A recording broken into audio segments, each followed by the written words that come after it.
Coco et la langue de la forêt. Un jour, dans une luxuriante forêt, la petite Tchépi et son ami ourson s'amusaient à faire avancer des feuilles en soufflant.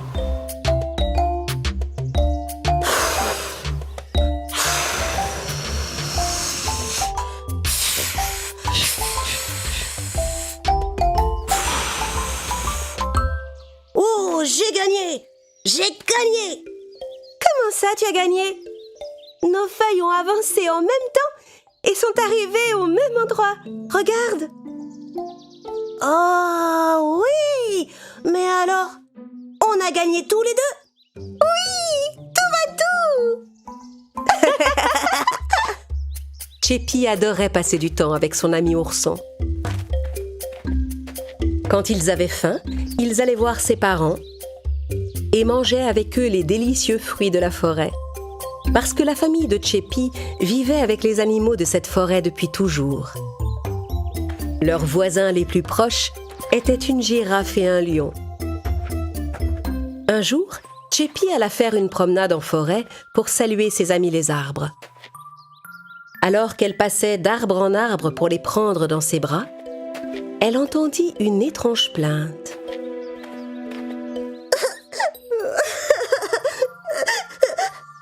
Elle s'avança doucement en direction de la voix et découvrit un petit garçon qui pleurait.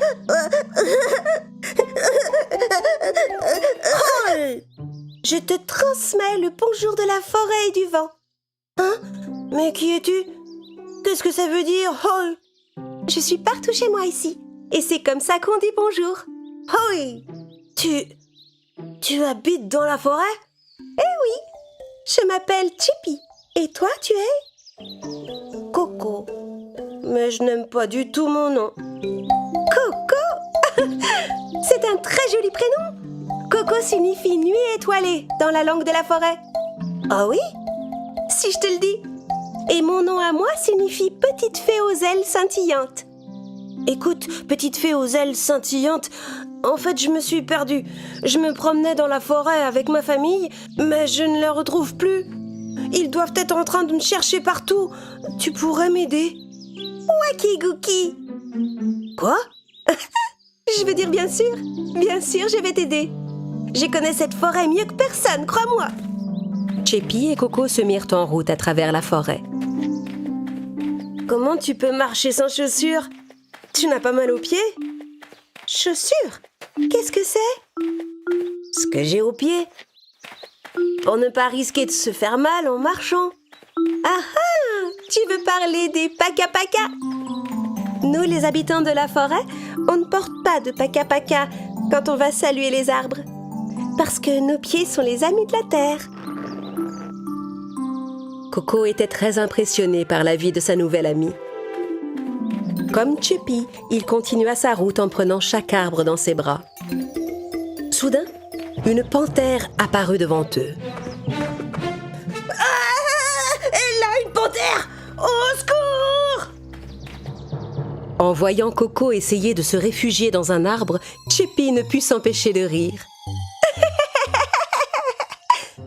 Qu'est-ce que tu attends pour t'enfuir, Tchépi? Vite, elle va t'attraper, cours! Tchépi s'approcha tranquillement de la panthère. Elle lui chuchota quelque chose, la prit dans ses bras et monta sur son dos.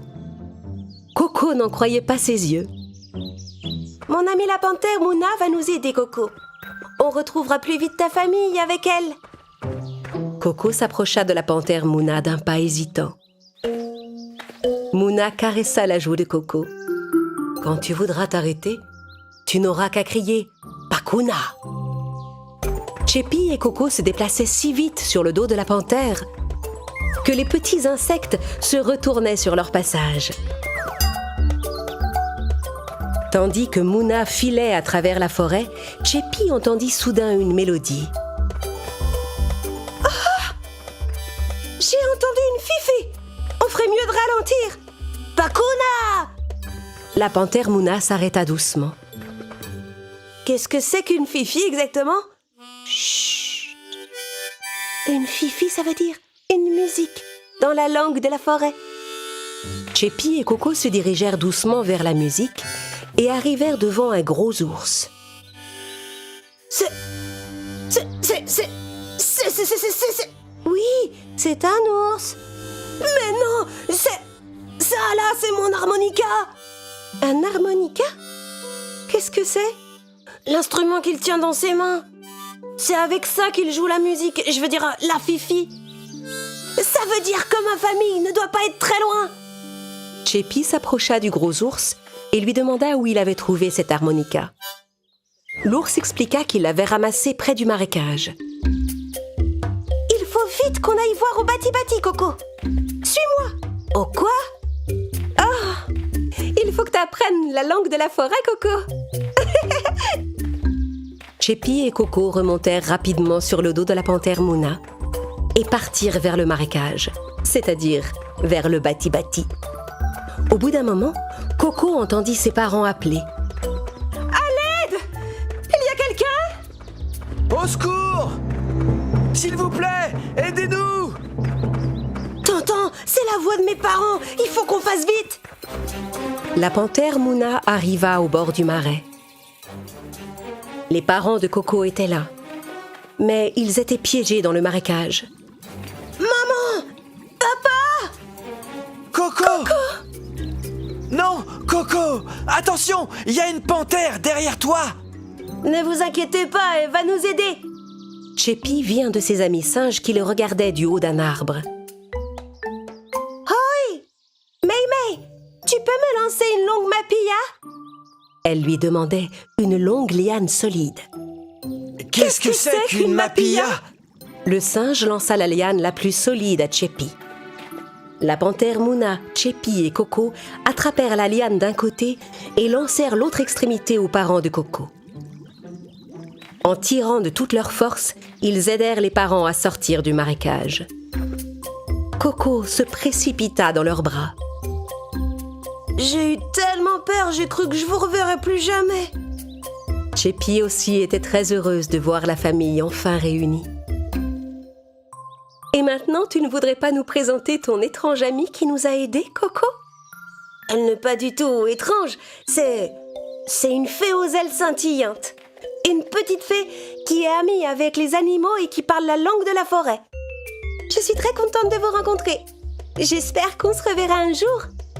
N'oublie pas de mettre tes paka-paka la prochaine fois. Cheppi sauta sur le dos de la panthère Mouna et s'en alla. Au revoir, Coco. Je veux dire, nuit étoilée. Quand Coco rentra chez lui avec sa famille, son esprit était toujours dans cette merveilleuse forêt. En arrivant dans sa chambre, il alla à son bureau et écrivit dans son cahier les mots qu'il avait appris dans la langue de la forêt. Il avait compris qu'apprendre d'autres langues, c'était apprendre aussi d'autres façons de vivre. Hoi!